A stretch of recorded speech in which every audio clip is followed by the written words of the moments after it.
episode of Edible Eric Eats. On today's episode, we're making dinner rolls. Not just any dinner rolls, but sourdough dinner rolls. I've been, sourdough starter is something that not everyone has, I understand. If you need some, let me know. You can have some of mine. It's very easy to make. You can get one started by yourself. If you ever want a video on how to do that, let me know. Comment, and I'll throw one in there. This is going to make a pillowy, soft, delicious dinner roll. So we're going to get started. We have all of our ingredients. You can see it's not a whole lot of ingredients. When you're making bread, you don't really need a lot of ingredients. You just need good quality ingredients. So we have some sourdough starter, some yeast, some sugar, some oil, some warm water, we have some whole wheat flour and some bread flour. Now you don't have to use whole wheat flour. I like to add a little bit in there just to give it a little bit of a varying taste. You could do all bread flour. You could do a half and half mix if you want. That's up to you. Just play with it and see what you like. See what comes out in your taste. So we're going to add the sourdough starter to our mixing bowl.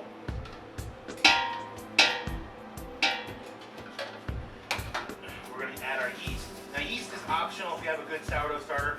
I like to add it because I feel like it gives it a little extra fluffiness. We're going to add a little sugar, which is going to feed the yeast and allow it to activate and do its thing. So we're going to sprinkle that on there. We're going to add a little bit of olive oil.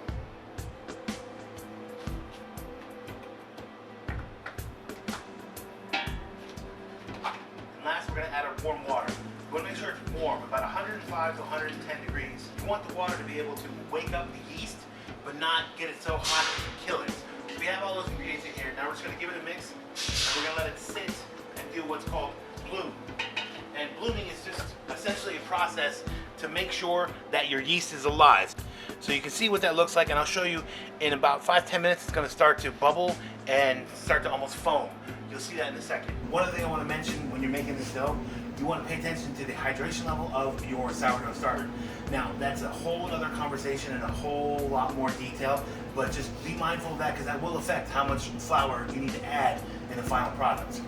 All right, so it's been a handful of minutes, about 10 minutes, and as you can see, our yeast has bloomed. So as you can see, the yeast has been eating the sugar and it's been activated. It's doing what we want it to do. It's creating CO2, it's creating a gas. So now we're going to add about 8 cups of flour to this. So the scoop and sweep method. Scoop in, sweep off.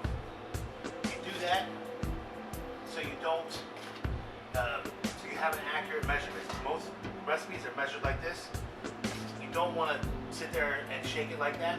That gives you more flour than you would normally have, thereby changing the ratio of what you have in here. So we're going to need 6 to 8 cups of flour. I put 7 in there. In here we have 2 cups of whole wheat flour, about 5 cups of regular bread flour. We may or may not need that other cup of flour. We're going to turn it on and let it go and see what happens. We're looking for a specific dough. You don't want to add too much or too little because it'll be either too wet or too dry. So you always want to, again, you always want to start by adding a little bit because you can always add more, but it's really hard to take away. The last thing we need to add is a little bit of salt. So that's about a tablespoon or so of salt. And then we're going to turn it on. So you need to watch it, you need to pay attention. You're looking for dough that comes together fully, pulls away from the sides, and has some tactileness to it, but it's not sticky, nor is it extremely dense. As you need it, scrape down the sides. You want to make sure everything gets incorporated. Scrape the bottom as well in case it's missing any bits on the bottom. So as you can see, the dough is still pretty wet. It's been mixing for a couple minutes. So we're just going to go ahead and add another cup of flour. And let it continue mixing.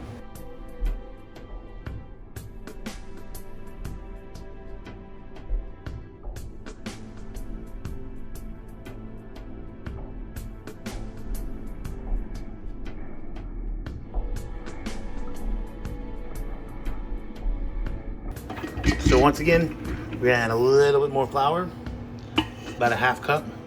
You can see here after we added that last half cup of flour, it is starting to come together like we want. It's starting to pull away from the sides.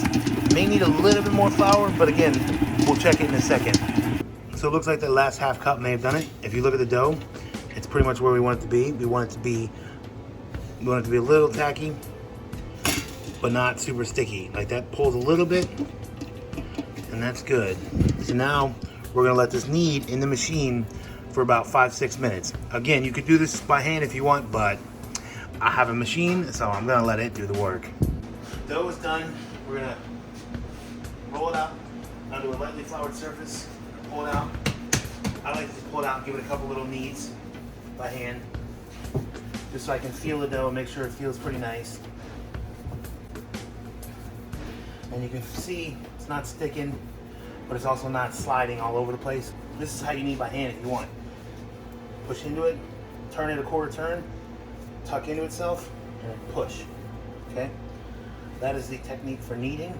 We're gonna let this rest and proof. We're gonna let the yeast do its thing until it about doubles the size. I sprayed this bucket with Pam and just put that in there. And now we're just gonna let it rest in a warm area until it's about double in the size. You don't want it in such a small container that it will grow and push off the lid, because then it'll start getting dry wherever it's exposed to air. I'm just gonna let this rest. Be back in a little bit. As you can see, our dough has risen. We're gonna punch down a little bit. Now we're gonna turn it out on a lightly floured surface.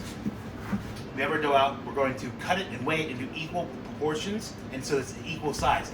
You want it to be the same, so it all cooks the same at the same time, at the same rate when it's in the oven. So we're gonna weigh these out to, they're dinner roll size, so we're gonna weigh it out to maybe 3 ounces. What do you have, 3 ounces? See that? That's good, that'll be a good size dinner roll. You're gonna take it and just kind of roll it into a little ball. We're gonna put it on a pan, spray it with some Pam, and then lay them out. So we've got about a dozen or so done. I figured out a different way to do them. That it works a little better. I'm holding the ball in my hand and just kind of pushing it in on itself while turning it. A close-up shot of that. So I'm just pushing it, pulling it over, pushing it in, pulling it over, pushing it in, and turning it. With that seam side down. We have rolled out all the doughs. We have, what is this, 3 dozen? This about is a little small one. I'm spraying the tops with Pam because I'm going to cover them all with a moist towel while they proof a second time. Once again, find a warm area and let them proof till they're about double size. When they're this small, it shouldn't take too long, maybe 20 minutes, half an hour, something like that. So I'm gonna let these proof now, and we'll come back and show you the rest. Our rolls have rested and they proofed. Now we're ready to put them in the oven. I put the Pam on them to help the dough from sticking to the rags. Nothing's worse than letting these proof and then pulling this off and ripping half of it off with the dang rag. These are gonna go in the oven now. They're gonna bake at about 375 degrees, about 20 minutes or so. The last 5 minutes, we're gonna take them out, brush them with butter, and rotate the pans. So they've been cooking for a little bit now. Now we're gonna brush them with butter and put them back in for a couple more minutes.